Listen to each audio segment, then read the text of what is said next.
안녕하세요, 여러분. 제가 이 앞번에 당뇨와 비타민C 20정 이야기를 했더니 수많은 댓글이 달렸어요. 그 중에 어떤 분이 1형 당뇨인 사람은 처음부터 인슐린을 써야 되는데 그 인슐린을 써서 합병증이 그렇게 심각해진다면 너무 무책임한 말 아니냐. 비타민C만 강조하다니 비타민C 20정 먹고 결석 생기면 어떻게 할 거냐. 이런 좀 따가운 댓글이 있었어요. 그래서 제가 그분에게 답글로 좀 이렇게 내용을 남길까 하다가 이 내용이 제법 깊어요. 그래서 그분도 그렇고 또 많은 제 영상을 보시는 구독자 여러분들에게도 이 당뇨에 대한 좀 더 깊은 설명을 해드리면 좋겠다 싶어서 따로 제가 영상을 지금 만들고 있어요.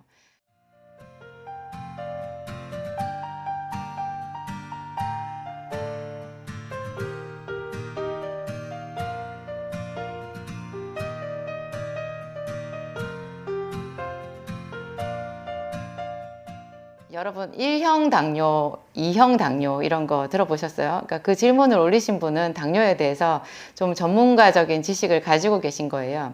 1형 당뇨는요, 소아당뇨 혹은 인슐린 의존성 당뇨라고 해요. 이름에서 알 수 있듯이 선천적으로 췌장에서 인슐린을 잘 분비하지 못하는, 만들어내지 못하는 그런 사람이에요. 이 경우에는 인슐린을 쓰면 그냥 혈당이 잡혀요. 그 사람은 당뇨약을 쓸 수가 없고요. 오로지 치료제는 인슐린 주사밖에 없어요.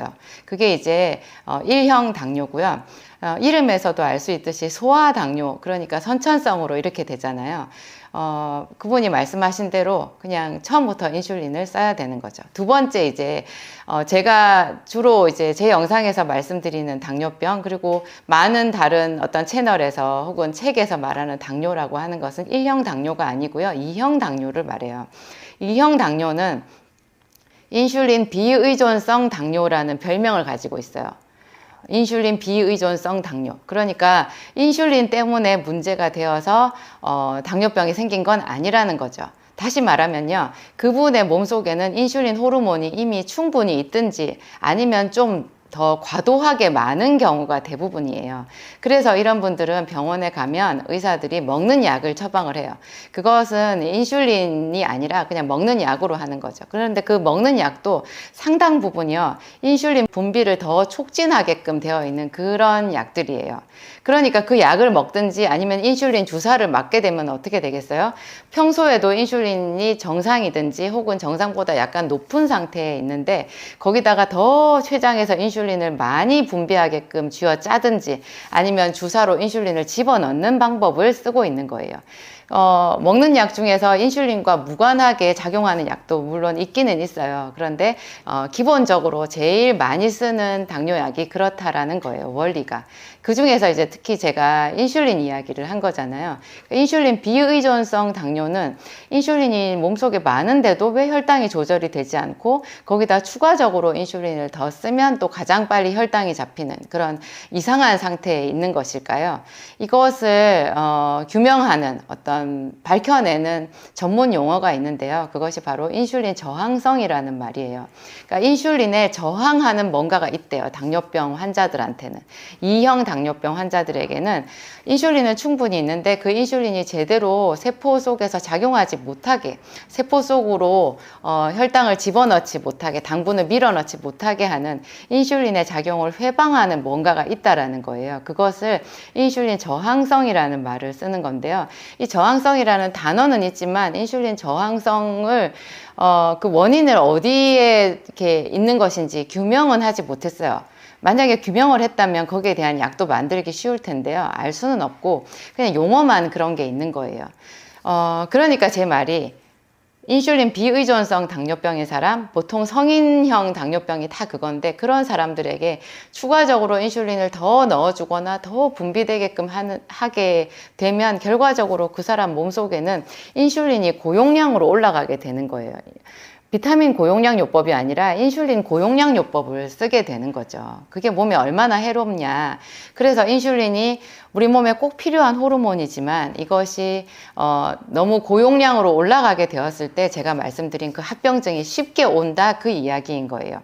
그러면 1형 당뇨인 아이들, 소아당뇨, 뭐 소아들도 이제 10년, 20년 지나면 장년이 되겠죠. 1형 당뇨인 사람들은 처음부터 자기 몸에 인슐린이 없는 거예요.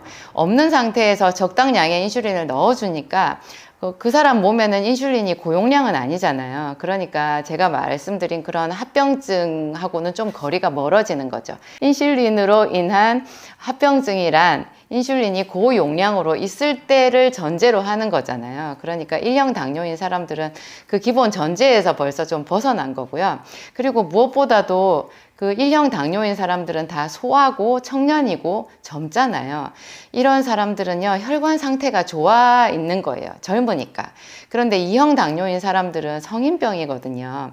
이미 나이가 많이 들었고, 당뇨병이 아니라고 해도 그 나이쯤 되면 대부분 혈관이 좋지를 않아요. 그런 상태에서 인슐린까지 고용량으로 몸속에 집어넣어주게 되니까 정말 혈관이 망가지기 딱 좋은 상태가 되는 거죠. 그래서 그 미세혈관 이런 것들이 아주 급속도로 나빠져가지고 콩팥이 망가지면 당뇨 있는 사람들 중에서 콩팥 부전, 심부전증 환자들 얼마나 많아요.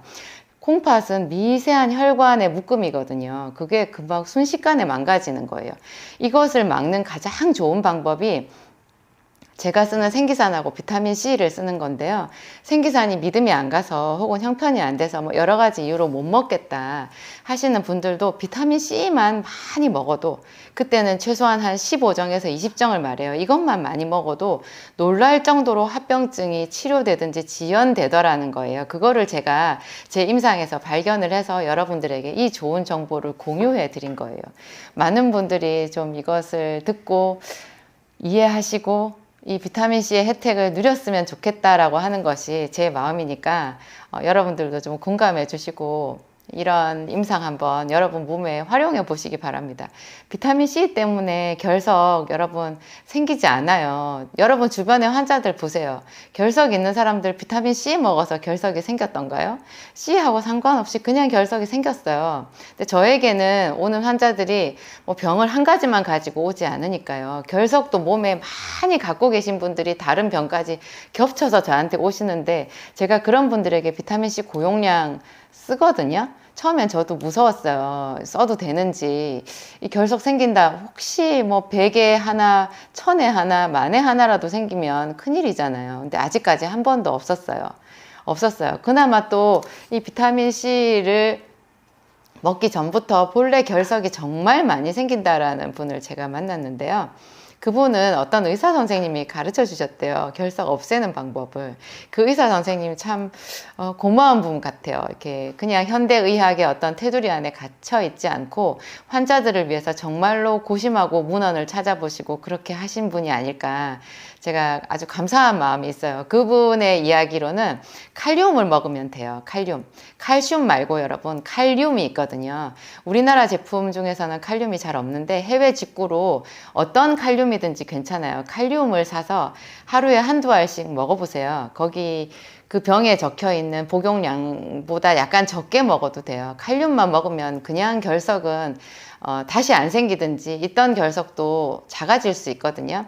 그리고 생기산하고 비타민C, 또 제가 비타민 B 이런 것도 권하죠. 뭐 감마리놀렌산, 오메가3 이런 거 권하는데 기본적으로 생기산, 비타민 B, C, 마그네슘 이게 이제 제가 제일 기본적으로 쓰는 생기산 요법이라고 하죠. 생기산 비타민 요법. 이것만 했을 때 결석이 없어지는 분들이 훨씬 많았어요. 새롭게 생겼다고 저한테 오셔서 뭐 이렇게 항의하시는 분 제가 한 번도 못 봤거든요. 그러니까 비타민C 결석 이렇게 결부시키는 그 고통에서는 좀 벗어났으면 좋겠어요. 그 두려움에서는. 오늘 제 이야기가 여러분들에게 많이 도움이 되었으면 좋겠습니다. 감사합니다.